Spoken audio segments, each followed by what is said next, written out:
are back on Get Up. Week 5 now officially in the books. Let's play Fact or Fiction with Dan Graziano. Graz, if someone said Mac Jones should be the starting quarterback in San Francisco, is that fact or fiction? It's fiction. I mean, they paid Brock Purdy. They believe in Brock Purdy. There's more things their offense can do with Brock Purdy. It's great that they're winning games with Mac Jones, but it's not like Purdy was some kind of problem that needs to be fixed. When he's healthy, he should play, and I believe that he will. The question is, will Mac Jones become the next Daniel Jones or someone else who finds himself a new team and they believe in him? We'll see. Another quarterback is next. Jaden Daniels and the Commanders. If I said they're going to win the NFC East, is that fact or fiction? I got to go with fact because, as we all know, nobody wins the NFC East 2 years in a row. So it can't be the Eagles. Washington's win on Sunday was as good a win as any team had, I think, this weekend. That was impressive to go into, even as banged up as the Chargers are, to go into L.A. and win that game.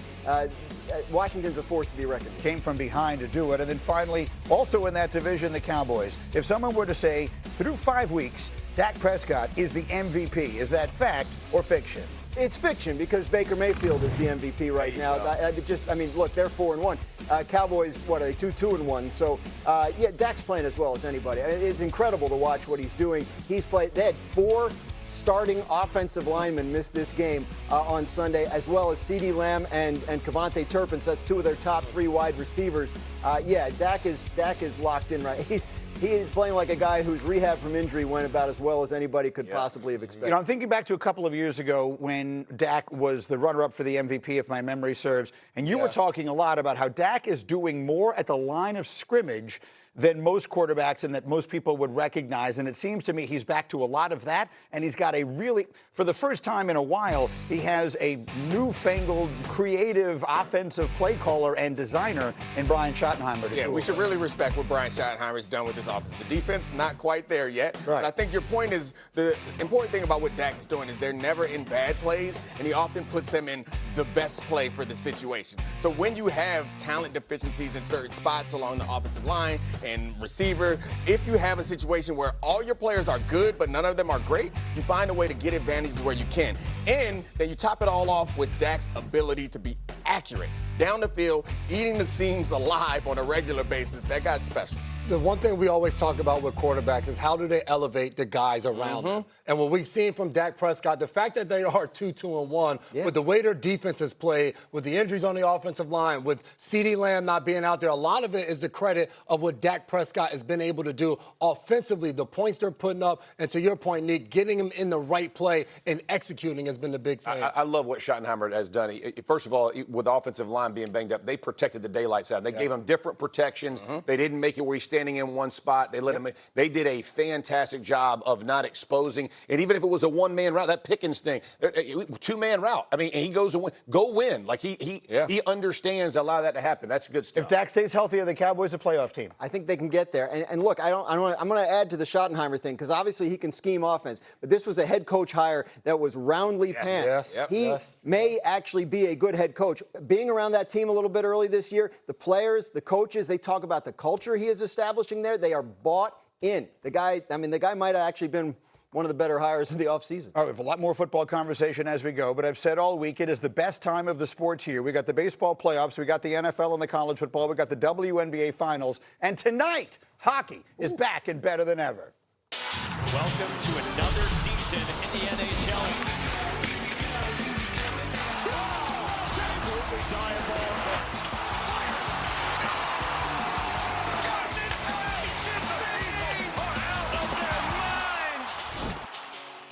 We've got the NHL regular season getting underway tonight right here on ESPN. A triple header you see on your screen.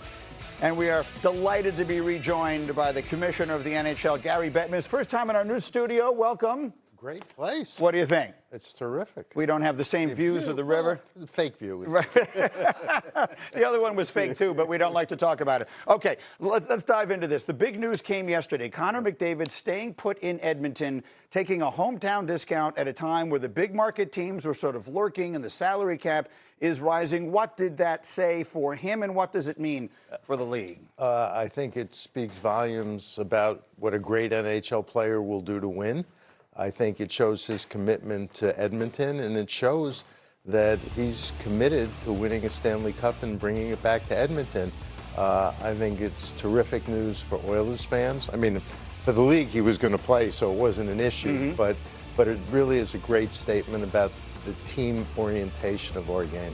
He'll be chasing, as everyone will, Florida again as the Panthers dynasty sort of continues on. And we have these conversations all the time about all sports. From where you sit as a commissioner, when you have a dynastic run like we have right now, what does it do for the league? It really emphasizes how important the team concept is, just like we were talking about on Connor McDavid. At the end of the day, it's with our competitive balance, it's extraordinary for a team to be in the Stanley Cup Final 3 years in a row, to win it twice, and to be going for a three-peat.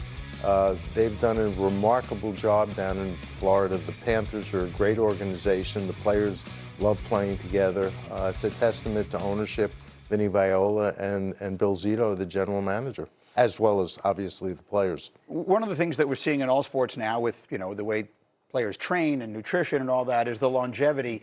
So you have Sidney Crosby. I still can't believe this because I still remember when he came in and he was Sid the Kid. 21 years. 21 years. What I'm not sure even how to frame the question. What does it mean for a league to have a player this visible, this great, one of the all-time great players, still doing it at this level, this deep into a career? It's incredible. It's a testament to Sid, his work ethic, his commitment to the game.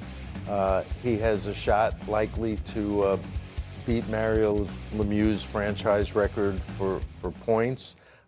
We have Ovechkin, Alex, in his 21st year, shooting for 900 goals, and nobody thought that it was possible to break Wayne Gretzky's record. You have that coupled with, you talk about storylines. We're going to the Olympics. Players are going back, and again, that shows the players' commitment to the game because it was important to them to be able to go to the Olympics. We have a couple of outdoor games in Florida, of all things.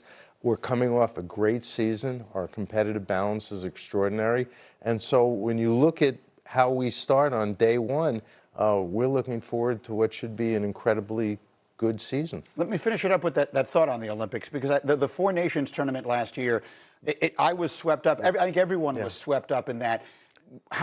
You're taking a 3-week break to send your players back to the Olympics for the first time in quite some time. How much of a factor was that? What does its international exposure mean? Taking that break is a little disruptive to the season. Right. And we have to manage around that. But for our players, they grow up loving to represent their countries. We have players from 20, 21 countries. But for our players, it was vitally important that they be allowed to go back. And I think our best on best internationally is probably the best you can see in all the sports.